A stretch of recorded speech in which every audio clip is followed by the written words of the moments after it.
Hello hello.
सर्वांना सुप्रभात.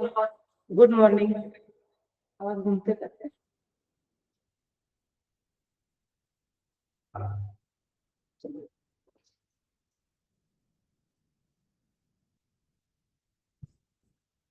Good morning students. उठले का सर्वजण? बघा, सुंदर दिवसाची सुंदर सुरुवात झालेली आहे आज. आणि आज तुम्हाला माझ्या शुभेच्छा की तुम्हाला खूप छान काहीतरी नवीन असं शिकायला भेटणार आहे आणि तुम्ही ते नक्कीच आनंदाने आत्मसात कराल. ही माझी विनंती. पहा, माझे नाव आहे श्रीमती भंडारे लता बद्रीनाथ, जिल्हा परिषद प्राथमिक शाळा पाथर्डी मुली. मिशन आरंभ ऑनलाईन तासिका या उपक्रमांतर्गत आजचा माझा तास आहे आणि तासाचा घटक आहे कुट प्रश्न. तर पहा मुलांनो, कुट प्रश्न या घटकांतर्गत अनेक उपघटक आहेत, पण आज माझ्यासाठी जे घटक दोन आहेत ते आहेत नावात बदल आणि नातेसंबंध. तर आपण घटकाला सुरुवात करूया.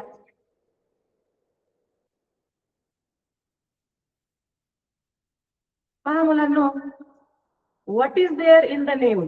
नावात काय आहे असं प्रसिद्ध नाटककार विलियम शेक्सपियर यांनी म्हटलेलं आहे. पण त्यांच्या या म्हणण्याचा उद्देश काय आहे मुलांनो, तो लक्षात घ्या आणि तो आपल्या या आजच्या घटकाशी खूप चांगल्या प्रकारे निगडीत आहे. पहा, वस्तूचं किंवा व्यक्तीचं नाव बदललं तरी त्याचे मूळ गुणधर्म बदलत नाही, असा या उक्तीचा अर्थ आहे. आणि ही जरी इंग्रजी उक्ती असली तरी ती मराठीमध्ये आता आपण रूढ झालेली आहे, बऱ्याच वेळा ती वापरली जाते. मी तुम्हाला एक गोष्ट सांगते पहा मुलांनो. एक राजू नावाचा मुलगा होता. तो थोडासा संशयी आणि भांडखोर होता. त्याचं गावात कोणाशीही पटायचं नाही. हळूहळू तो लोकांना आवडेल असं झाला. मग एके दिवशी त्या गावामध्ये एक भविष्यकार आले, भविष्य सांगणारे साधू बुवा आले. मग राजूला वाटलं की आपण जावं आणि आपलं भविष्य बदलून घ्यावं.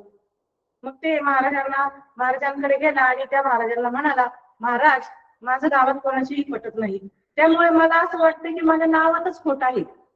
माझ्या नावात बदल केला तर मी नक्की लोकांना आवडू लागेल. ते साधू बुवा म्हणाले, ठीक आहे बाबा, तुझं नाव बदलायचं ना, आपण बदलू. मी 10 दिवस विचार करतो की तुझं नाव काय ठेवायचं. पण तू एक काम कर, आजपासून आहे ना, तू कोणालाच उलट बोलायचं नाही किंवा प्रत्युत्तर द्यायचं नाही, नम्रपणे सगळ्यांशी वागायचं आणि मग आपण 10 दिवसानंतर ठरवू तुझं नाव काय ठेवायचं ते. मग साधू बुवांची ही जी शिकवण ती राजूने अंगीकारली आणि ठरवलं की आजपासून कोणालाही उलट बोलायचं नाही, भांडायचं नाही, सर्वांशी नम्रतेने वागायचं आणि त्याचा दिनक्रम सुरू झाला. पहा, 10 दिवसानंतर असा बदल घडला की राजू सर्व लोकांना आवडायला लागला. राजूच्या स्वभावात झालेला बदल हा लोकांना आवडला. मग 10 दिवसांनी तो स्वतःच साधू महाराजांकडे गेला आणि म्हणाला की महाराज, मला काही आता नाव बदलण्याची गरज नाही. मला कळून चुकले आहे की नाव बदलून काही होत नाही. व्यक्तीचे गुण आणि स्वभाव यावरून ती व्यक्ती ओळखली जाते. आणि त्याने साधू महाराजांना धन्यवाद दिला आणि तिथून निघून गेला. पहा, या गोष्टीप्रमाणेच आपल्या या घटकामध्ये सुद्धा आपण ती शिकवण घ्यायची आहे. पहा, जसं गुलाबाचं फुल आहे, गुलाबाचं फुल कसं असतं मुलांनो, खूप सुगंधी, सुंदर, नाजूक असतं. आपण त्याचं नाव बदलून दुसरं जरी ठेवलं तरी त्याच्या काही गुणात फरक पडणार आहे का, किंवा त्याचा सुगंध बदलणार आहे का? नाही. त्याचप्रमाणे आजच्या या आपल्या घटकामध्ये सुद्धा नाव बदललं तरी आपण त्या वस्तूचा मूळ गुण लक्षात ठेवायचा आहे आणि त्यानुसार उत्तर काढायचं आहे. तर पहा, यासाठी काही बेसिक सामान्य ज्ञान आपल्याला माहिती पाहिजे. आता तुम्ही मिशन आरंभ परीक्षा देऊन निवडलेली गुणवत्तेत यादीत आलेली मुलं आहात, हुशार आहात. जे काही बेसिक सामान्य ज्ञान आहे ते तुम्हाला आहे आणि त्यानुसार तुम्ही उत्तर काढाल. तुम्हाला आत्मविश्वास पण आहे. पण मुलांनो, तुम्हाला मला एकच सांगायचं आहे की आत्मविश्वास असावा, पण अति आत्मविश्वास नको आणि घाई करायची नाही. उत्तर तुम्ही पटकन काढायचं, पण ते लगेच नोंदवायचं नाही. त्याच्यावर थोडासा विचार करायचा आणि मगच ते उत्तर पत्रिकेमध्ये नोंदवायचं आहे.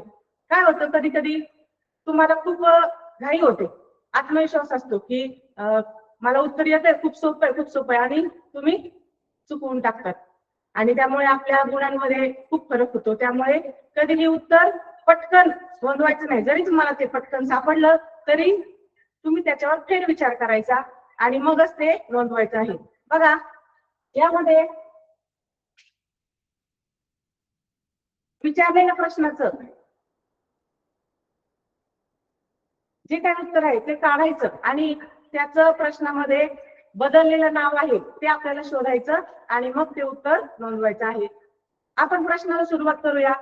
आपण विविध प्रकारचे वेगवेगळे बरेच प्रश्न घेणार आहोत, त्यामुळे तुमच्या लक्षात येईल. आणि हा जो प्रश्न आहे तो एक खेळ आहे असं समजा, कारण हा खूप सोपा घटक आहे आणि त्याच्याकडे थोडं गमतीने बघा, पण सिरियसली बघा.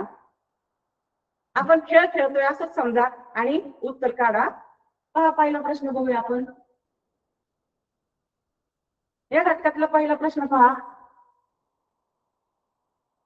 नाव बदललेले आहेत पहा मुलांना, लक्षात घ्या. मार्चला सप्टेंबर म्हटले, सप्टेंबरला एप्रिल म्हटले, एप्रिलला डिसेंबर म्हणले, डिसेंबरला फेब्रुवारी म्हटले. तर शिक्षक दिन कोणत्या महिन्यात साजरा कराल?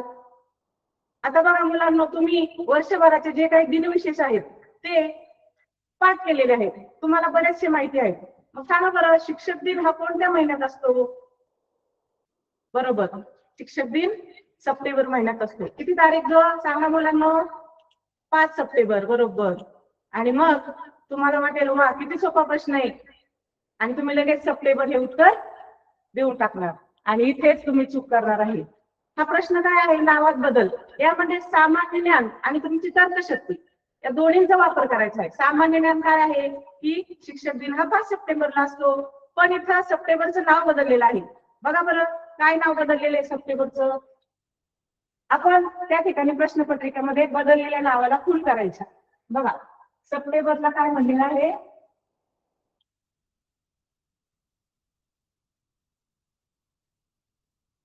एप्रिल. सप्टेंबरला एप्रिल म्हटलेले आहे. त्यामुळे आपल्या या प्रश्नाचं उत्तर एप्रिल नसून सप्टेंबर नसून एप्रिल असे आहे. पर्याय क्रमांक 3 हे आपलं योग्य उत्तर आहे. पुढचा प्रश्न बघूया. पुढचा प्रश्न पहा, दिसतोय का सगळ्यांच्या स्क्रीनवर? बघा, मुंबईला गोवा म्हटले, भोपाळला दिल्ली म्हटले, गांधीनगरला उत्तर प्रदेश म्हटले, तर महाराष्ट्राची राजधानी कोणती?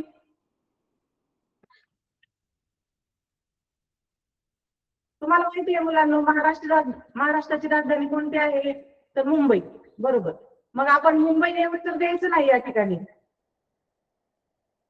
तीच तर तुमच्या तर्कशक्तीची परीक्षा आहे. सामान्य ज्ञान तुम्हाला आहे की मुंबई ही महाराष्ट्राची राजधानी आहे, पण इथं मुंबई उत्तर द्यायचं नाही. मुंबईला जे बदललेलं नाव आहे ते आपल्याला इथं शोधायचं आहे.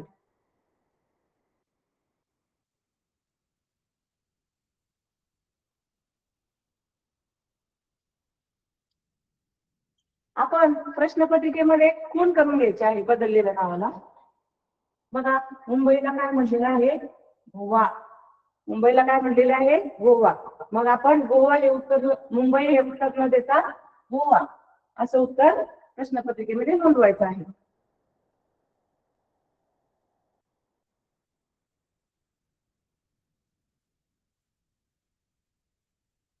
पुढचा प्रश्न बघूया. पहा चौथीला शिवरायांचा इतिहास आहे. तुम्हाला सर्वांना आवडतात ना गोष्टी? खूप छान असा गोष्टीरूप इतिहास आहे. पुढचा प्रश्न इतिहासावर आहे. बघा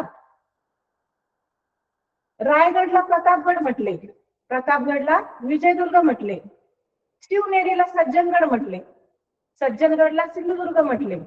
तर शिवरायांचा जन्म कोणत्या किल्ल्यावर झाला?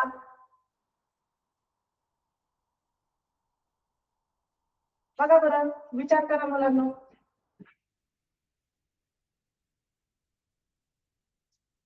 तुम्हाला सर्वांना माहिती आहे शिवरायांचा जन्म झालेला आहे शिवनेरी किल्ल्यावर. कोणत्या किल्ल्यावर? शिवनेरी. बरोबर. मग आपण शिवनेरी हे उत्तर द्यायचं का? नाही. शिवनेरीला बदललेलं नाव काय आहे ते शोधायचं. बघा प्रश्नपत्रिकेमध्ये खूण करून घ्यायची. शिवनेरीला काय म्हटले? बघा शिवनेरीला म्हणलेलं आहे सज्जनगड. मग आपण या ठिकाणी सज्जनगड हे उत्तर नोंदवायचं आहे. पुढचा प्रश्न बघूया.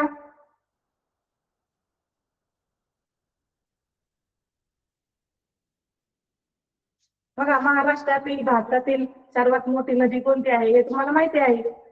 तर प्रश्न पहा उत्तर सर्वांना दिसले का व्यवस्थित?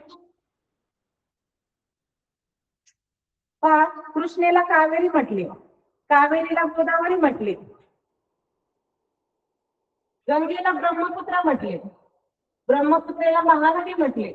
तर भारतातील सर्वात मोठी नदी कोणती? बघा या ठिकाणी बघा का भारतातील आणि महाराष्ट्रातील या दोन्ही गोष्टी तुम्हाला माहिती आहेत. भारतातील सर्वात मोठी नदी गंगा आहे आणि महाराष्ट्रातली कोणती आहे? मग महाराष्ट्र आपलं राज्य आहे हो की नाही? राज्यातली सर्वात मोठी नदी गोदावरी आहे. देशातली सर्वात मोठी नदी गंगा आहे.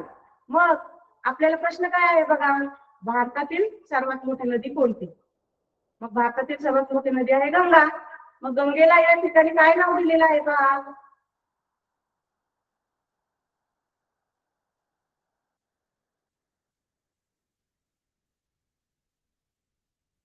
बघा गंगेला ब्रह्मपुत्र म्हटले. काय म्हटले? ब्रह्मपुत्रा.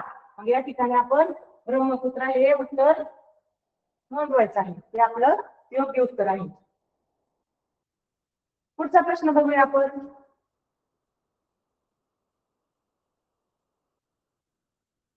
सर्वांच्या स्क्रीनवर दिसतोय का पुढचा प्रश्न? पहा पुढचा प्रश्न सोपा आहे. लांडग्याला कोल्हा म्हटले, कोल्ह्याला माकड म्हटले, माकडाला हत्ती म्हटले, हत्तीला वाघ म्हटले, वाघाला सिंह म्हटले. तर सोंड असलेला प्राणी कोणता? सांगा बरं. सोंड कोणाला असते? एकाच प्राण्याला असते की नाही? जंगलातल्या मोठ्या प्राण्याला. हत्ती. बरोबर. मग हत्ती हे उत्तर आपण लगेच देतो. वा किती सोपं आहे. मग द्यायचं का सांगा हत्ती हे उत्तर? नाही. नावात बदल हा घटक आहे ना, मग बदललेलं नाव आपण या ठिकाणी शोधूया. हत्तीला काय नाव दिलं बघा?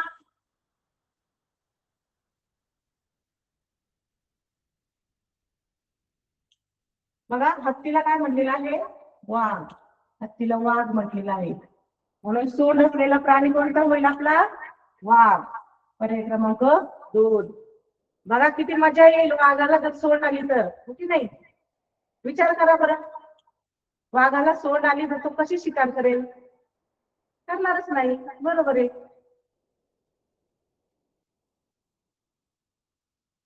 पुढचा प्रश्न पहा. आपल्या विषयांवर आधारित प्रश्न आहे. गणिताला मराठी म्हटले, मराठीला इंग्रजी म्हटले, इंग्रजीला इतिहास म्हटले, इतिहासाला भूगोल म्हटले. तर गुणाकार भागाकार क्रिया ही कशात कराल? आवडतं का रे सर्वांना गणित? का भीती वाटते तुम्हाला गणिताची?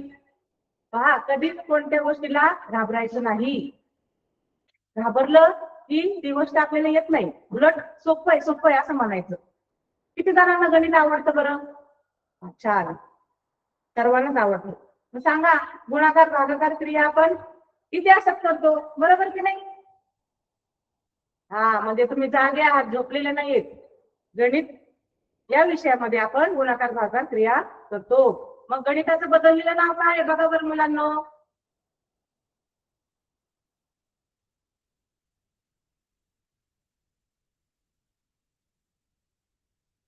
गणिताचं बदललेलं नाव आहे मराठी. बघा,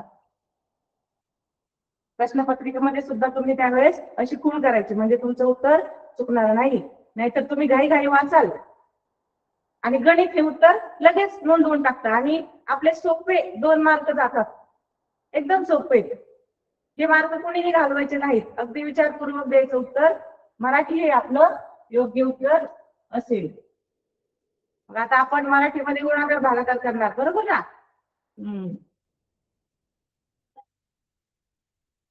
पुढचा प्रश्न पहा मुलांनो. नातेसंबंधावर प्रश्न आहे. आईला मावशी म्हटले, मावशीला आत्या म्हणले, आत्याला बहीण म्हणले, बहिणीला सून म्हटले, तर आपल्या वडिलांच्या बहिणीला आपण काय म्हणाल? पहा, वडिलांच्या बहिणीला आपण आत्या म्हणतो, हो की नाही? मग आत्याचं इथं बदललेलं नाव आपल्याला शोधायचं आहे. काय आहे बघा, आत्याचं बदललेलं नाव.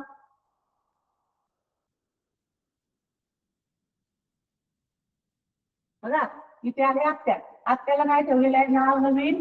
बहीण. आत्याला बहीण म्हटलेलं आहे, म्हणून आपलं योग्य उत्तर आहे बहीण. वडिलांच्या बहिणीला बहीण म्हणता येईल, म्हणजे बदललेल्या नावामध्ये.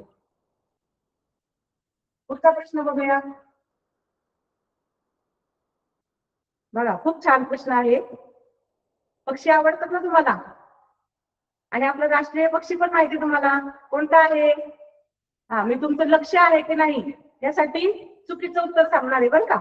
बघू तुम्ही बरोबर सांगता का, कोणाचं लक्ष आहे कोणाचं नाही, म्हणजे मला कळेल. मी चुकीचं सांगणार आहे, तुम्ही बरोबर सांगायचं. बगळ्याला कावळा म्हटले, कावळ्याला पोपट म्हटले, पोपटाला मोर म्हटले, मोराला घार म्हटले आणि घारेला चिमणी म्हटले. तर आपला राष्ट्रीय पक्षी कोणता? तुम्हाला सगळ्यांना माहिती आहे, आपला राष्ट्रीय पक्षी आहे बगळा. बरोबर नाही? बरोबर, लक्ष आहे तुमचं. आपला राष्ट्रीय पक्षी आहे मोर. मग मोराला या ठिकाणी बदललेलं नाव कोणतं आहे? शोधा बरं, वाचा परत एकदा. मोराला बदललेलं नाव या ठिकाणी पहा, मोराला घार म्हणले. खून केल्यानंतर कधीही आपलं उत्तर चुकणार नाही. मोराला घार म्हटलंय, म्हणजे आपला राष्ट्रीय पक्षी कोणता होईल? घार. पर्याय क्रमांक 4. पुढचा प्रश्न बघूया मुलांनो.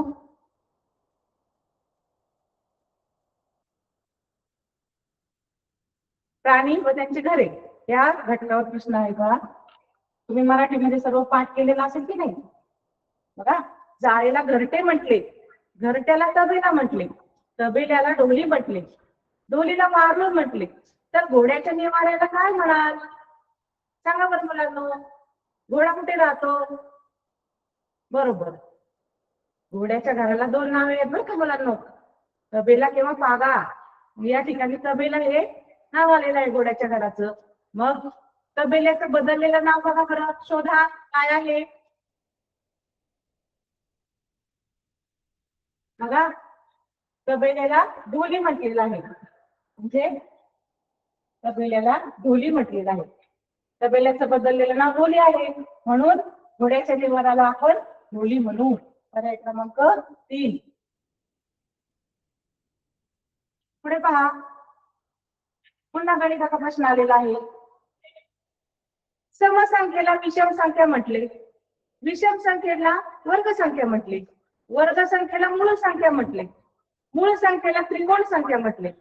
तर ज्या संख्येला त्याच संख्येने व 1 ने भाग जातो त्या संख्येला काय म्हणतात? बघा, संख्यांचे प्रकार तुम्ही अभ्यासलेले आहेत 3री पासून. मूळ संख्या, संयुक्त संख्या, वर्ग संख्या. मग ज्या संख्येला 1 आणि तीच या 2च संख्यांनी भाग जातो, 2च तिचे विभाजक असतात, त्या संख्येला आपण काय म्हणतो बरं मुलांनो? सांगा. बरोबर, तिला आपण मूळ संख्या म्हणतो. मूळ, तिचे 2च अवयव असतात. तीच संख्या आणि 1 या दोघांनाच तिला भाग जातो. मूळ संख्येचं बदललेलं नाव शोधा बरं. प्रश्न पुन्हा वाचा आणि फक्त मूळ संख्येच्या बदललेल्या नावाला फूट करा.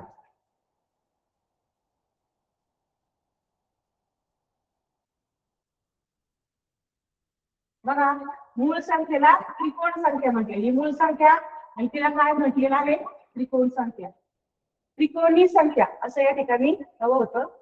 मग आपलं योग्य उत्तर आहे त्रिकोणी संख्या. मूळ संख्येला त्रिकोणी संख्या असं म्हटलेलं आहे. पण यासाठी पहा मुलांना, मूळ संख्या कशाला म्हणतात हे तुम्हाला माहिती पाहिजे. आणि तेवढं ज्ञान तुम्हाला आहेच, कारण तुम्ही गुणवंत विद्यार्थी आहात. मिशन आरंभ परीक्षेतून गुणवत्ता याने कार्यक्षम विद्यार्थी आहात, त्यामुळे तुम्हाला या बेसिक गोष्टी माहिती आहेत. पुढचा प्रश्न बघूया का.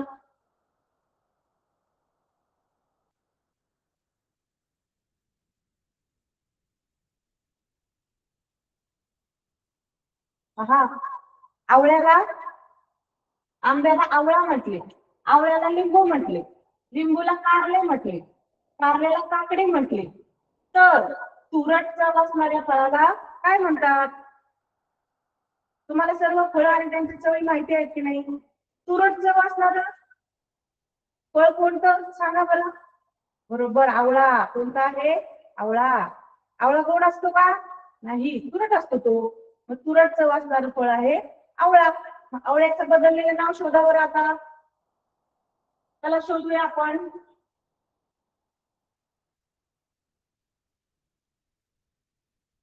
आवळ्याला लिंबू म्हटले. आवळ्याचं बदललेलं नाव आहे लिंबू, म्हणून आपलं उत्तर आहे लिंबू.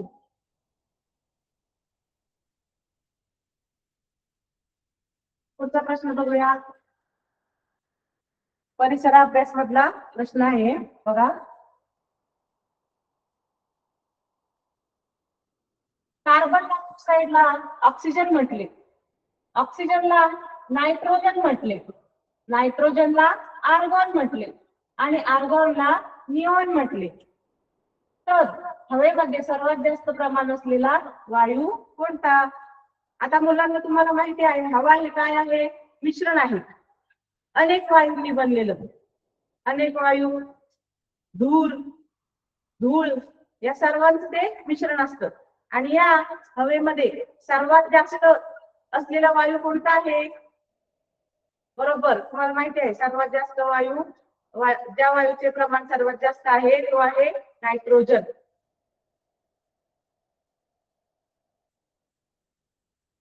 कुणाला माहिती नसेल तर लिहून ठेवत जा महत्वाचे मुद्दे काही. हवेत सर्वात जास्त प्रमाण असलेला वायू आहे नायट्रोजन. मग नायट्रोजनचं बदललेलं नाव आपण शोधूया. बघा, नायट्रोजन आणि नायट्रोजनचं बदललेलं नाव आहे आर्गॉन. काय आहे? आर्गॉन. आपलं योग्य उत्तर आहे आर्गॉन. सर्वात जास्त प्रमाण असलेला वायू आर्गॉन. तुम्ही चुकीचं लक्षात ठेवू नका मुलांना. योग्य उत्तर नायट्रोजन आहे, पण नायट्रोजनचं आपण बदललेलं नाव या ठिकाणी शोधत आहोत. पुढचा प्रश्न बघूया.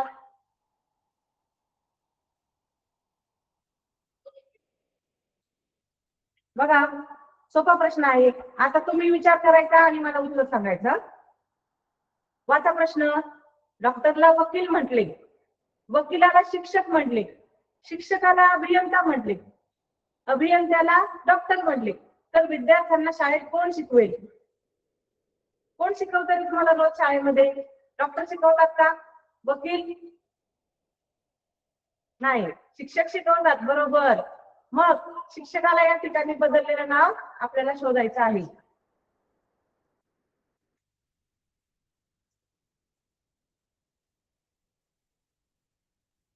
बघा, कोण करून घेऊया आपण. शिक्षकाला अभियंता म्हटले, अभियंता. काय म्हणले? शिक्षकाला अभियंता. मग आपलं योग्य उत्तर आहे अभियंता. शाळेत मुलांना अभियंता शिकवेल. अभियंता म्हणजे काय मुलांना? अभियंता म्हणजे इंजिनियर. आपल्या दैनंदिनच्या वापरामध्ये इंजिनियर हा शब्द आपण ऐकतो, पण त्याचं मराठी नाव अभियंता आहे. पुढचा प्रश्न बघूया.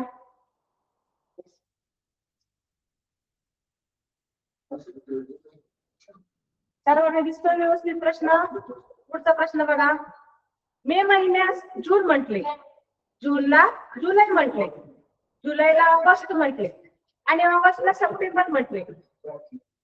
लक्षात येते का मुलांनो? एक महिना पुढचा घेतलेला आहे. तर भारताचा स्वातंत्र्य दिन कोणत्या महिन्यात येईल बघा बरं. स्वातंत्र्य दिन कधी असतो? तो आपला राष्ट्रीय सण आहे आणि आपण त्या दिवशी झेंडावंदन पण करतो. बरोबर. भारताचा स्वातंत्र्य दिन असतो 15 ऑगस्ट रोजी. कोणत्या महिन्यात? ऑगस्ट. बरोबर. ऑगस्ट बदललेलं नाव आपण शोधूया.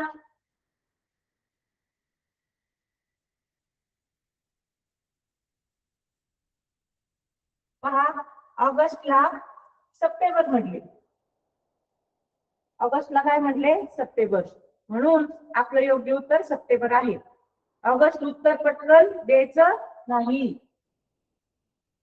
भारताचा स्वातंत्र्य दिन सप्टेंबर महिन्यात असतो असं लिहायचं आहे. पुढचा प्रश्न बघूया. दिसतोय सर्वांना प्रश्न? दिशेवर आधारित प्रश्न आहे. सर्वांना दिशा माहिती आहेत ना? ठीक आहे. पहा, मुख्य दिशा 4, उपदिशा 4 असतात. पूर्व, पश्चिम, उत्तर, दक्षिण या मुख्य दिशा आणि आग्नेय, नैऋत्य, वायव्य, ईशान्य या उपदिशा. सर्वांना माहिती आहे तुम्हाला. दिशेवरचा प्रश्न आल्यावर आपण दिशाचक्र काढतो, बरोबर आहे ना? पण या ठिकाणी दिशाचक्र काढण्याची गरज नाही. हा नावात बदलचा प्रश्न आहे. फक्त बेसिक सामान्य ज्ञान आपल्याला असलं की आपण योग्य उत्तर बरोबर शोधणार आहोत. पहा, पूर्वेला पश्चिम म्हटले, पश्चिमेला दक्षिण म्हटले, दक्षिणेला उत्तर म्हटले, उत्तरेला पूर्व म्हटले. तर हिमालय भारताच्या कोणत्या दिशेला आहे?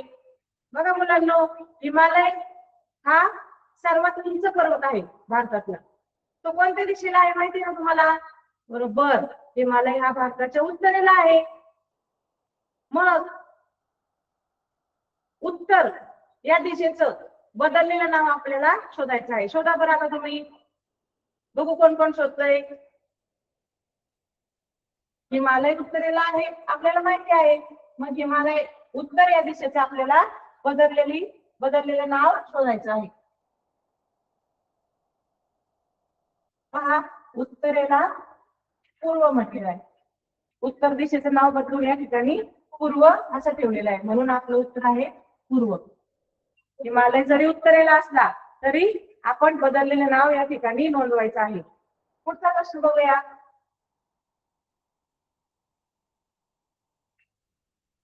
ठीक आहे. पुढचा घटक आहे आपला नातेसंबंध.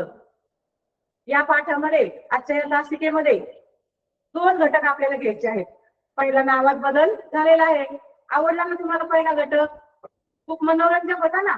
अगदी खेळासारखा आपण घेतला आणि खूप छान प्रश्न सोडवले. तुम्हाला आवडला का हा घटक?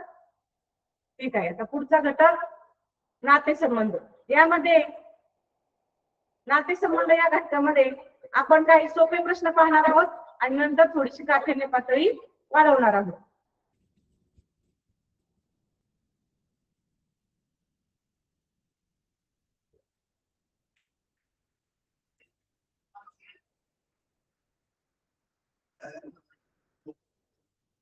हा मुलांनो, चित्र किती छान आहे की नाही? अगदी तुमच्या घरात पण असेच चित्र असेल. घरामध्ये कोण कोण नातेवाईक असतात आपले ते लक्षात घ्यायचं आहे आपण. आणि बऱ्याच ठिकाणी त्या प्रश्नामध्ये आपल्या स्वतःला ठेवायचं आहे. म्हणजे त्या प्रश्नात विचारलेला मुलगा किंवा मुलगी हीच आहे असं समजून आपल्या घरातल्या नात्यांचा विचार करायचा आणि आपण उत्तर काढायचं आहे.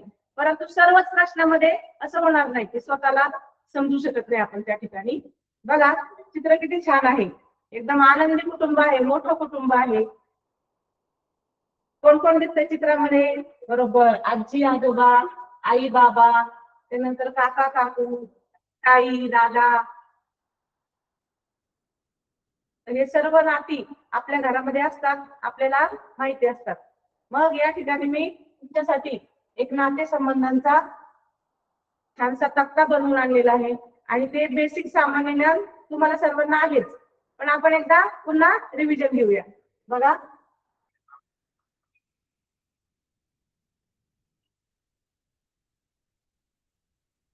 दिसते सर्वांना?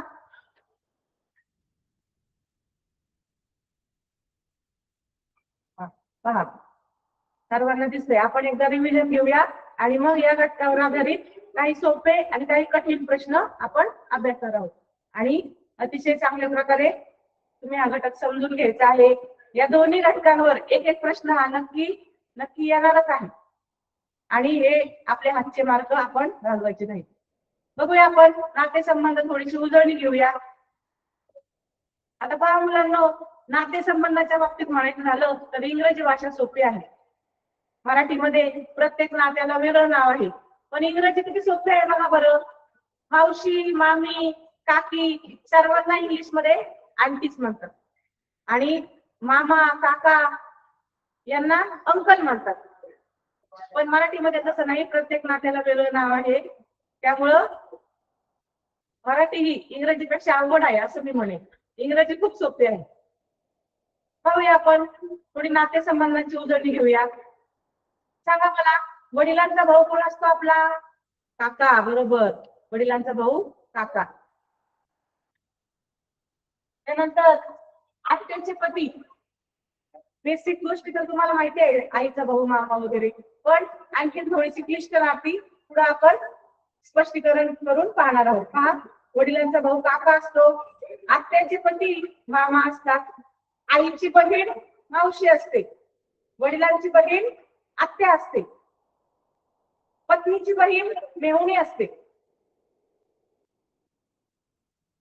पुढे पहा, पतीची बहीण नणंद असते, भावाची पत्नी वहिनी असते, पत्नीचा भाऊ मेहुणा असतो आणि पत्नीची बहीण मेहुणी. बरोबर. पतीचा भाऊ दीर, पतीचा भाऊ आपण त्याला दीर म्हणतो. पुढे पहा, बहिणीचे पती मेहुणा, त्यांना आपण मेहुणा म्हणतो, दाजी म्हणतो ना आपण त्यांना. मुलीचे पती जावई, आपल्या मुलीचे पती आपले जावई असतात. मुलाची पत्नी, आपल्या मुलाची पत्नी आपली कोण होईल? सून. बरोबर. वडिलांचे किंवा आईचे वडील, त्या दोघांनाही आपण आजोबा म्हणतो. वडिलांची किंवा आईची, दोघांची आजी, यांना आपण, दोघांची आई यांना आपण आजी म्हणतो. आजोबांचे किंवा आजीचे वडील यांना आपण पणजोबा म्हणतो. आहेत का कोणाचे आणखी पणजोबा घरामध्ये? तुम्ही खूप भाग्यवान आहात जर तुम्हाला तुमचे पणजोबा बघायला मिळाले असतील तर. कोणाकोणाचे आहेत रे घरामध्ये पणजोबा? ठीक आहे, छान. आजोबा पणजोबांचं प्रेम मिळणं हे खूप भाग्याची गोष्ट आहे. पहा पुढे, आजोबांची आजीची आई यांना पणजी असं आपण म्हणतो. पुढे पहा,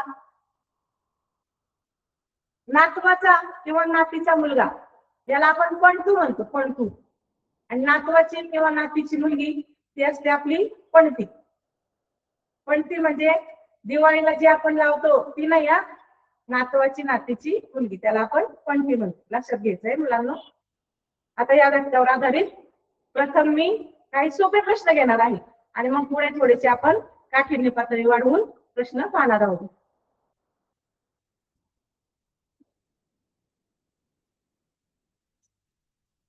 पाहूया पहिला प्रश्न मुलांनो. बघा,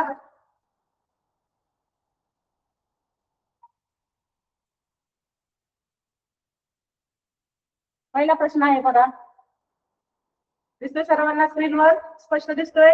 दिशाची आई माझ्या आईला आई म्हणते, तर दिशा माझी कोण? आता तुम्ही या ठिकाणी थोडासा विचार करायचा आहे आणि शक्यतो आकृती काढता आली तर काढून हा प्रश्न सोडवायचा आहे. बघा कशा प्रकारे आकृती काढायची आहे तुम्हाला मी समजावून सांगणार आहे.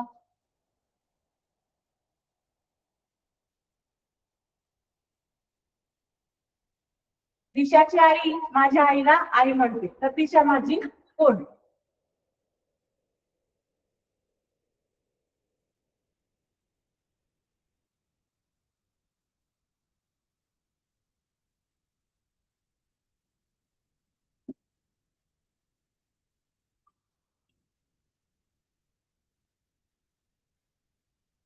हा, ही आहे दिशा,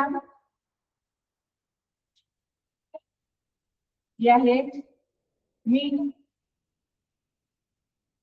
ही दिशाची आई, ही दिशाची आई आणि ही माझी आई. मग बघा, दिशाची आई माझ्या आईला आई म्हणते, दिशाची आई माझ्या आईला आई म्हणते. मग माझ्या आईला आई कोण म्हणेल ग? माझी बहीण म्हणेल, बरोबर. म्हणजे ही स्त्री माझी बहीण आहे. दिशाची आई माझी कोण आहे? बहीण, बरोबर. मग दिशा ही माझ्या बहिणीची मुलगी आहे. सांगा बरं मुलांनो, बहिणीच्या मुलीला काय म्हणतो आपण? भाची, बरोबर. बहिणीच्या मुलीला आपण भाची म्हणतो. मग दिशा माझी कोण होईल? भाची, बरोबर. लक्षात आलं? अशा प्रकारे थोडीशी आकृती काढून मग उत्तर सोडवलं की ते चुकणार नाही. फक्त डोक्यात विचार करून अंदाजे उत्तर दिलं तर ते चुकण्याची शक्यता असते. सोपा प्रश्न आहे का? थोडासा विचार करा, खूप सोपा प्रश्न आहे. माझ्या वडिलांचा मुलगा माझा कोण? आता या ठिकाणी तुम्ही स्वतःला त्या ठिकाणी ठेवून बघा. माझ्या वडिलांचा मुलगा, विचार करा बरं, तुमच्या वडिलांचा मुलगा कोण आहे बरं तुमच्या वर्गात, तुमच्या घरामध्ये? तुमच्या वडिलांचा मुलगा, बरोबर. वडिलांचा मुलगा हा तर आपला भाऊ असतो. आलं लक्षात? प्रश्न सोपे असतात पण फिरवून फिरवून विचारलेले असतात. आता शिष्यवृत्ती आहे मुलांना. मग तुम्हाला असा सोपा प्रश्न विचारणार नाही की आईच्या भावाला काय म्हणतात, इतका सोपा विचारतील का? नाही ना. त्यांना गुणवत्तापूर्ण विद्यार्थी निवडायचे आहेत, हुशार मुलं निवडायचे आहेत, त्यांना शिष्यवृत्ती द्यायची आहे. मग या ठिकाणी सोपे प्रश्न तुम्हाला विचारले जाणार नाहीत. थोडेसे फिरवून फिरवून गोल गोल अवघड प्रश्न विचारले जाते. पण किती अवघड विचारू, आपण चुकणार नाही, कारण आपण व्यवस्थित सराव करणार आहोत.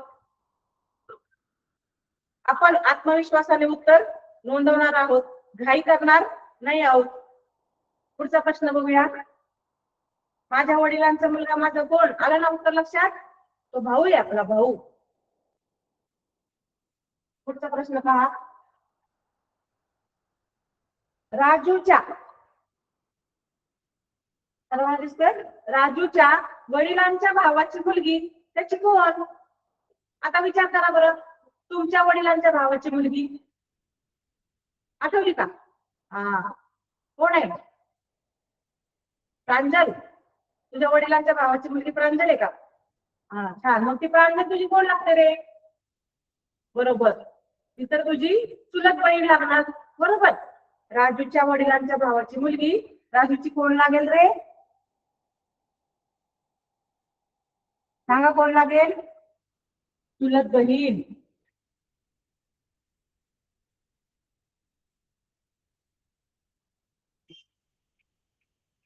त्याची लागेल ती चुलत बहीण.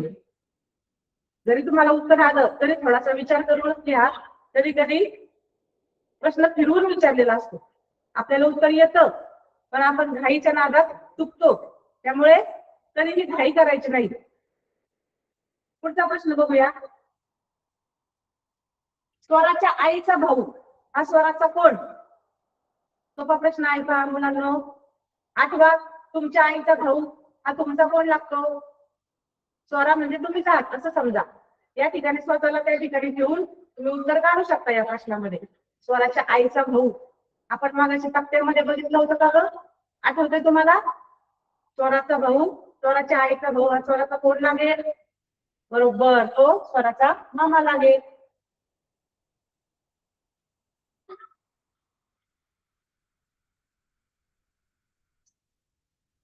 तो असेल स्वराचा मामा, बरोबर. पुढचा प्रश्न बघूया. खूप सोपा प्रश्न आहे पुढचा. आता ह्या प्रश्नाला जो विचार करील त्याला आपण काय म्हणूया? तुम्हीच सांगा बरं, काय म्हणूया आपण? हा विचार करण्याचा प्रश्नच नाहीये बा. माझ्या वडिलांच्या वडिलांचा मी कोण? आपण मागाशी तक्त्यामध्ये पाहिलं, वडिलांच्या वडिलांना आपण आजोबा म्हणतो, बरोबर. मग तुमच्या आजोबांचं तुम्ही कोण आहात सांगा बरं? माझ्या वडिलांच्या वडिलांचा म्हणजे तुमच्या आजोबांचा तुम्ही कोण आहात? आता या ठिकाणी मुलगा आहे प्रश्नामध्ये, लक्षात घ्या. माझ्या वडिलांच्या वडिलांची असं विचारलं असतं तर ती नात असं उत्तर आलं असतं. मग कधी कधी पर्यायामध्ये नात पण देतील आणि तुम्ही मुलगी आहात तुम्ही लगेच नात देताल. पण प्रश्न नीट वाचा, वडिलांचा निकोड म्हणजे इथं मुलगा आहे तो विचारलेला, मग त्याचं उत्तर येईल आजोबांचा कोण असतो? नातू. बरोबर. त्या प्रश्नाचं उत्तर आहे नातू. वडिलांच्या वडिलांचा निकोड नातू. बरोबर. पुढचा प्रश्न पण खूप सोपा आहे. सुरेशच्या वडिलांची बहीण ती सुरेशची कोण? सर्वांनाच माहिती आहे ग, हो की नाही मुलांना? वडिलांच्या बहिणीला आपण आत्या म्हणतो. काय म्हणतो? आत्या. मग सुरेशच्या वडिलांची बहीण सुरेशची कोण येणार? आत्या. Very good. आत्या. पुढचा प्रश्न पाहूया.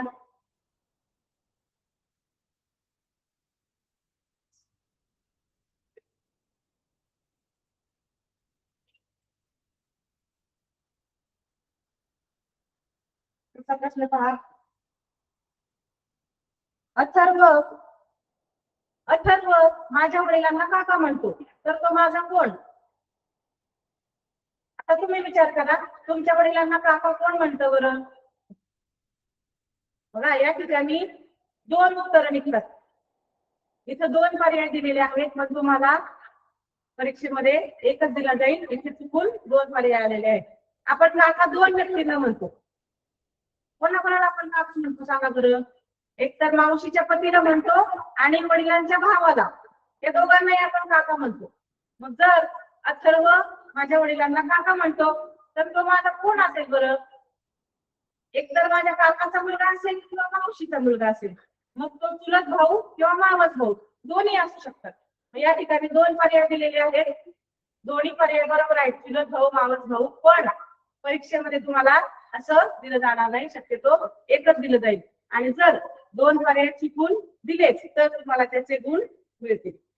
कोणते दोन पर्याय बरोबर सांगा? आपल्या वडिलांना काका कोण म्हणेल? येते लक्षात?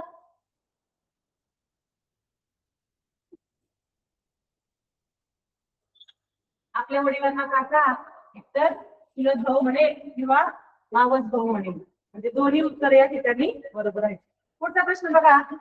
देवांगीच्या वडिलांच्या एकुलत्या एक मुलाची मुलगी देवांगीची कोण होईल? आता बघा, देवांगीच्या वडिलांच्या एकुलत्या एक मुलाची मुलगी देवांगीची कोण होईल? विचार करा बरं मुलांनो. वडिलांचा मुलगा म्हणजे कोण असतो? आपण मागच्या प्रश्नामध्ये पाहिलेलं होतं. बरोबर. वडिलांचा मुलगा कोण असतो? भाऊ. बरोबर. देवांगीच्या वडिलांचा मुलगा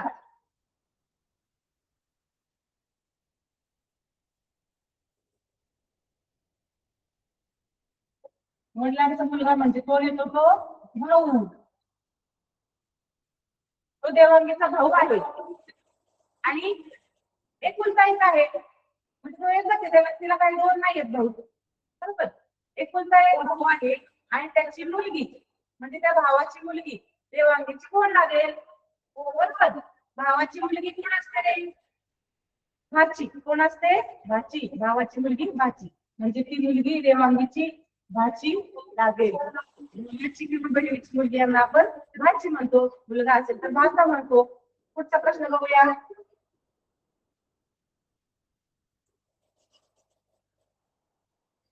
पुढचा प्रश्न पहा. रुद्रच्या आईला विवेक आत्या म्हणतो, तर विवेक हा रुद्रचा कोण? आता विचार करा मुलांनो. तुमच्या आईला रुद्र म्हणजे तुम्ही आहात असं समजा, तुमच्या आईला आत्या कोण म्हणतो? बरोबर. तुमच्या तो मामाचा मुलगा असतो, तो तुमच्या आईला आत्या म्हणतो. बरोबर. मग विवेक आणि रुद्रचे नाते काय होईल? विवेक रुद्रचा कोण होईल? मामे भाऊ. बरोबर. आपल्या मामाचा मुलगा असतो तोच आपल्या आईला आत्या म्हणतो की नाही, तो आपला मामे भाऊ येईल. आपलं पुढचा प्रश्न पहा. राजू माझ्या आईला आई म्हणतो, राजू माझा कोण. आता मगाशी आपण दिशाचा प्रश्न पाहिला होता, काय होता आठवलं का? दिशाची आई माझ्या आईला आई म्हणते, पण या ठिकाणी राजू नाहीये, राजूची आई नाही, राजू स्वतःच माझ्या आईला आई म्हणतो. मग आता या ठिकाणी स्वतःला ठेवा आणि विचार करा, तुमच्या आईला आई कोण म्हणतं? बरोबर, तुमची भाऊ किंवा तुमची बहीण. तुमचा भाऊ किंवा तुमची बहीण तुमच्या आईला आई म्हणणार. दुसरं कोणी शेजारचं येऊन आई म्हणेल का रे? नाही म्हणणार. बरोबर, राजू माझ्या आईला आई म्हणतो, मग राजू माझा भाऊ असेल. कोण असेल? भाऊ. बरोबर. पुढचा प्रश्न बघूया आपण. पुढचा प्रश्न पाहूया. बघा मुलांनो, अजून आपण अवघड प्रश्नांकडे गेलेलो नाही, अजून सोपे प्रश्न सुरू आहेत. थोडेसे अवघड पण घेणार आहे. आकाशच्या वडिलांच्या भावाची पत्नी ही आकाशची कोण? हा, वडिलांचा भाऊ कोण असतो ग? कोण असतो रे? ओळखा. बरोबर, वडिलांचा भाऊ आपला काका किंवा चुलता. बरोबर, दोन शब्द आहेत, काका आणि चुलता. आपलं नातं काय असतं? तो आपला चुलता असतो, पण आपण त्याला चुलता नाही म्हणत, काका म्हणतो. बरोबर, आवाज देताना आपण म्हणतो का, हे चुलता इकडे ये, ओ चुलती, असं म्हणतो का? नाही, आपण त्यांना काका काकी म्हणतो. पण पर्यायामध्ये जसं उत्तर तसं आपण शोधायचं. आकाशच्या वडिलांच्या भावाची पत्नी, वडिलांचा भाऊ चुलता आणि चुलतेची पत्नी चुलती, चुलती किंवा काकी, हे दोन्ही पर्याय बरोबर आहेत. मग पर्यायामध्ये तुम्ही जे असेल ते योग्य उत्तर लिहायचं आहे. कोणता आहे मग सांगा? वाचलं का तुम्ही? बरोबर, आकाशच्या वडिलांच्या भावाची पत्नी ही आकाशची काकी होणार, काकी म्हणजे चुलती. बरोबर. शर्वरी माझ्या आईला आत्या म्हणते. प्रश्न, शर्वरी माझ्या आईला आत्या म्हणते, तर शर्वरी माझी कोण? मग अशी झाला होता, हा कसा प्रश्न आहे? तुमच्या आईला आत्या,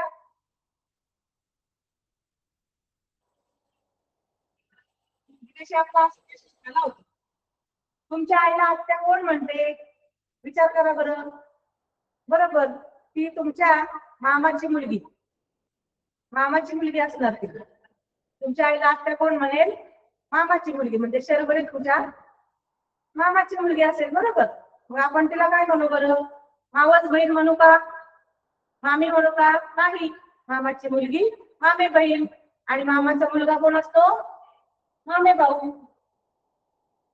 बरोबर, म्हणजे आपलं उत्तर आहे मामे बहीण. शर्वरी माझी कोण आहे?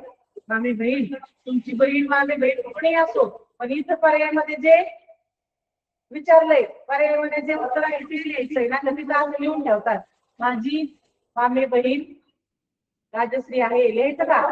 नाही. बरोबर, आपल्याला योग्य उत्तर शोधायचं आहे. आपल्या घरातले नाते इथं सांगायचे नाहीये. छान. पुढे बघा, आता थोडीशी काठिण्य पातळी आपण वाढत देणार आहोत का? बघूया. अथर्व, पुढचा प्रश्न, अथर्व माझ्या आईला मावशी म्हणतो, तर माझ्या आईचे अथर्वच्या आईशी नाते काय? सोपा प्रश्न आहे. अथर्व माझ्या आईला मावशी म्हणतो, मग विचार करा बरं मुलांना, तुमच्या आईला मावशी कोण म्हणतो? कोण म्हणतो सांगा? बरोबर, तुमचा मावस भाऊ म्हणेल की नाही, म्हणजे मावशीचा मुलगा म्हणेल. कोणाचा मुलगा? मावशीचा मुलगा. मग माझ्या आईचं माझ्या मावशीचं नातं काय होईल सांगा? बरोबर, माझ्या आईचं आणि मावशीचं नातं काय होईल? बहिणी बहिणी, त्या बहिणी असतील एकमेकीच्या, म्हणजे अथर्वच्या आईशी माझ्या आईचे नाते काय येईल? बहीण. योग्य उत्तर येईल बहीण. अथर्वची आई माझ्या आईची कोण असणार? बहीण.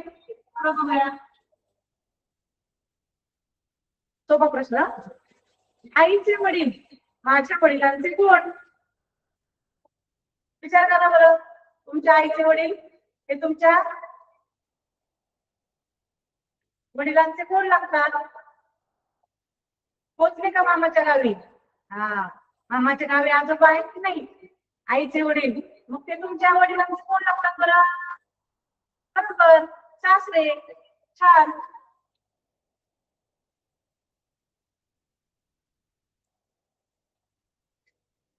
आईचे वडील हे तुमच्या वडिलांचे सासरे लागणार. बरोबर.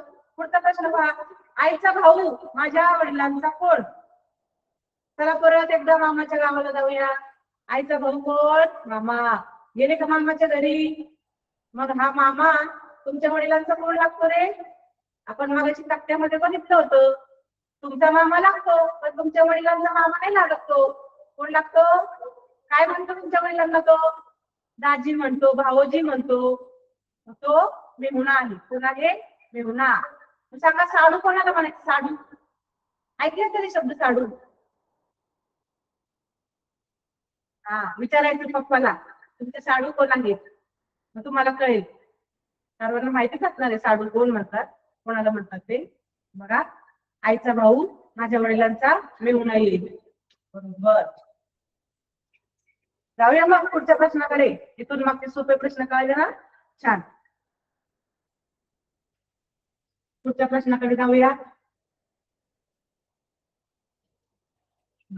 थोडासा कठीण आहे, म्हणजे खूप कठीण नाही, थोडासा एकदम थोडा.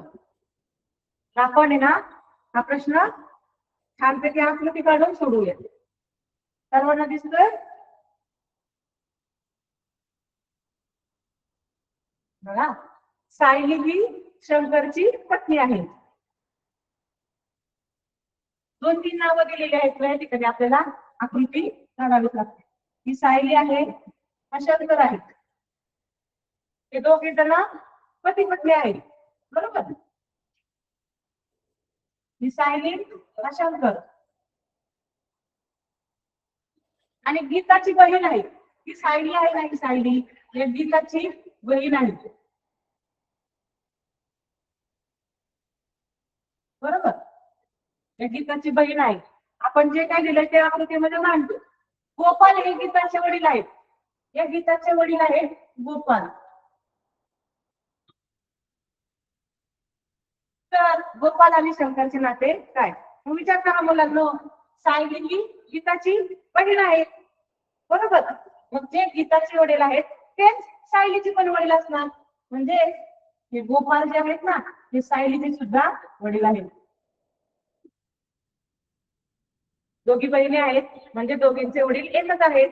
मग सायलीचे वडील हे शंकरचे कोण लागतील बरं? पत्नीचे वडील. सांगा. बरोबर. पत्नीचे वडील म्हणजे सासरे. ते गोपाल हे शंकरचे सासरे लागतील. आले लक्षात? अशा प्रकारे आकृती काढायची आणि उत्तर काढायचा.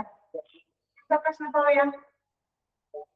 पहा, मी आता तुम्हाला हा प्रश्न आकृती काढून सोडून दाखवणार आहे आणि थोड्या वेळाने पुन्हा हाच प्रश्न मी तुम्हाला चित्ररूप दाखवणार आहे. ते तुम्हाला जास्त चांगल्या प्रकारे समजेल.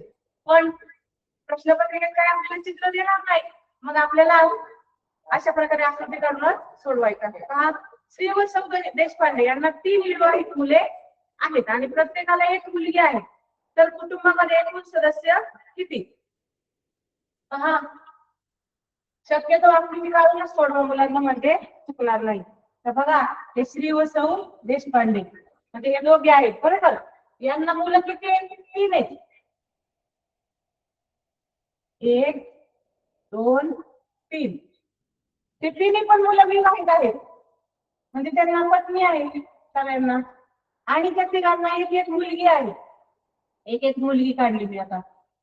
आता हे सगळे लोक आहेत. मोजूया आपण. किती झाले पहा. 3 आणि 6 3 9 आणि हे 2 11. किती सदस्य झाले? 11. पर्याय क्रमांक 1. अशा प्रकारे जर आकृती काढली तुम्ही तर आपलं उत्तर चुकणार नाही. पुढचा प्रश्न बघूया.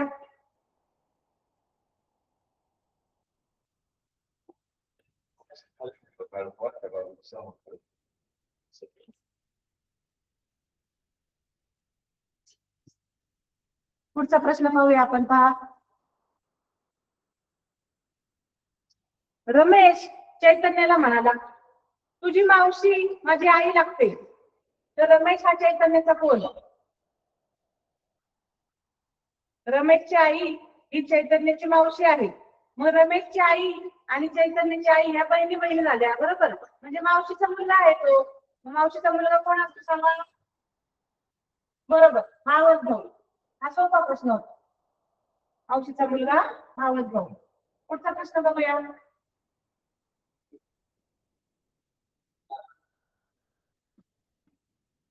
मी माझ्या पत्नीच्या मुलांच्या मामांचा कोण? हा, मी माझ्या पत्नीच्या मुलाच्या मामांचा कोण? तर आता या ठिकाणी स्वतःला त्या ठिकाणी ठेवू नका, नाहीतर विचार करताल माझी पत्नी कोण आहे.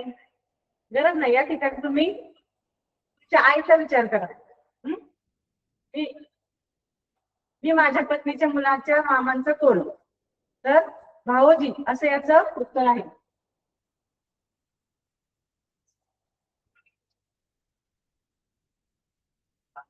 पहिला प्रश्न पुढचा घेऊया आपण.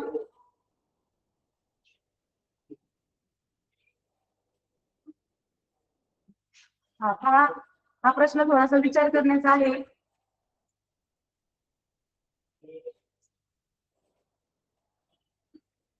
साहिल एका स्त्रीला म्हणाला, तुझ्या भावाची बहीण माझी आई आहे. तर त्याची आई त्या स्त्रीची कोण? पहा, साहिल एका स्त्रीला म्हणाला, तुझ्या भावाची बहीण. आता इथं लक्षात घ्या, भावाची बहीण म्हणजे तुझीच बहीण. तुझी बहीण माझी आई आहे. मग त्याची आई त्या स्त्रीची कोण? तुझी बहीण माझी आई आहे म्हणजे तू माझी मावशी आहे. मग तुमची मावशी आणि तुमची आई या दोघींमध्ये काय नातं आहे? तुमची आई तुमच्या मावशीची बहीण लागते. मग योग्य उत्तर आहे बहीण.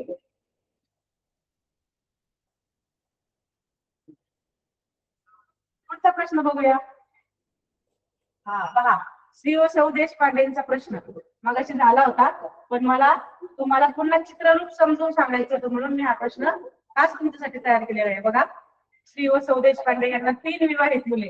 हे श्री व सौ देशपांडे ही त्यांची 3 विवाहित मुलं आणि तिघांना एक एक मुलगी. पण आपण परीक्षेत काही चित्र नाही काढत बसणार, आपण गोल गोल काढायचे फक्त आणि मोजायचे. आता स्पष्ट मोजा. 3 त्रिक 9 आणि 2 11. हे आपलं योग्य उत्तर आपण मागाशी काढलेलं होतं, पण चित्ररूप तुम्हाला आणखी चांगल्या प्रकारे समजेल, तुम्ही लक्षात ठेवता. पुढचा प्रश्न पाहूया. असा प्रश्न परीक्षेमध्ये नक्कीच येऊ शकतो. नीरजला 4 मावश्या व 4 काका आहेत, 3 मामा आहेत. तर दिल्लीत राहणाऱ्या त्याच्या मामाला अनुक्रमे किती बहिणी आणि किती भाऊ आहेत? अनुक्रमे हा शब्द लक्षात ठेवायचा. म्हणजे क्रमाने अगोदर बहिणींची संख्या काढायची आणि नंतर भावांची संख्या काढायची आहे. आता इथं काही भाग तुम्हाला फसवण्यासाठी टाकलाय बघा. नीरजच्या मामाला बहिणी आणि भाऊ विचारले, मग येथे इथं काका दिले, या काकांना आपण मोजायचं नाही. काका किती असो त्याला आपल्याला काही घेत नाही, आपल्याला बहीण भाऊ विचारलेले आहेत. आता लक्षात घ्या, नीरजला 4 मावश्या आहेत म्हणजे त्या 4 बहिणी आणि नीरजची आई एक, तिला सोडू नका, बरोबर. आणि मामा किती आहेत? 3, बरोबर. म्हणजे 4 आणि 5, 5 आणि 3 ते 8 बहीण भावंड झाले, बरोबर. म्हणजे त्या 5 बहिणी आणि 3 भाऊ आहेत. मग नीरजच्या मामाला भाऊ किती? आता त्याचे भाऊ मोजताना त्याला स्वतःला आपल्याला सोडून द्यावं लागेल. जर ते त्याच्या मामा ते 3 जण असतील तर त्याच्या मामाला 2च भाऊ येणार, बरोबर. कारण एक मामा आपण त्यातून वगळतो, म्हणजे त्याला 2 भाऊ राहतात. याचं उत्तर काय येईल? 5 बहिणी आणि 2 भाऊ. पर्याय क्रमांक 4. लक्षात आलं का? त्यावेळी नीरजला 4 मावश्या आहे असं सांगितलं, त्यावेळी आपण त्याची स्वतःची आई सुद्धा त्यामध्ये मिळवलेली आहे, हे लक्षात घ्या. आणि 3 भाऊ जरी असले तरी नीरजच्या मामाला किती भाऊ असं विचारले, म्हणून नीरजचा मामा त्यातून वगळला आहे. हा थोडासा विचार करण्याचा भाग आहे. पटकन उत्तर देऊ नका, विचार करूनच उत्तर द्या. पुढचा प्रश्न बघूया आपण.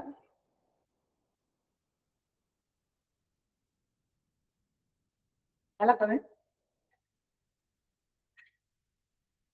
बघा, लताच्या सासूच्या मुलीच्या एकुलते एका भावाशी लताचे काय नाते आहे? आता बघा, लता जी आहे ना, तिची सासूची मुलगी, तिची कोण लागेल? ओळखा, ही लता आहे. लताच्या सासूची मुलगी ही तिची नणंद लागेल, बरोबर का? सासूची मुलगी म्हणजे नणंद, आणि तिचा एकुलता एक भाऊ, म्हणजे लताला एकच भाऊ आहे. मग लताचा भाऊ लताच्या नंदेचा भाऊ, लताचा कोण लागेल? पती, बरोबर का? लताचा पती असेल. मग लताचे त्याच्याशी नाते काय येईल? लता ही त्याची पत्नी येईल, बरोबर. थोडासा विचार करून सोडवायचा आहे. कोणताच प्रश्न अवघड नसतो, फक्त आपण विचार करायचा, वेळ द्यायचा, घाई करायची नाही, आणि उत्तर अगदी विचारपूर्वक नोंदवायचा. पुढचा प्रश्न पाहूया आपण.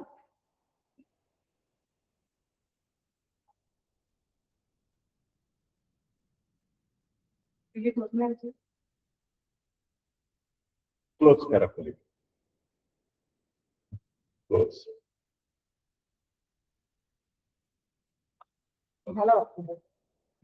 झालं. ठीक आहे मुलांनो, आज आपण बरेच सोपे आणि अवघड असे बरेच प्रश्न पाहिलेले आहेत.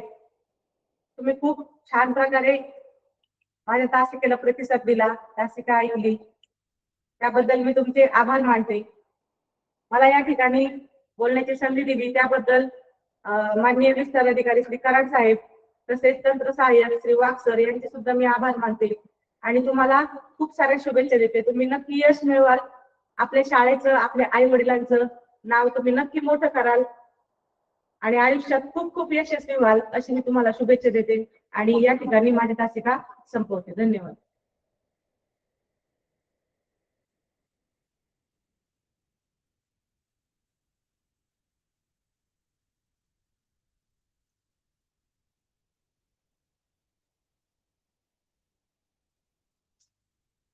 रेकॉर्डिंग झाली का?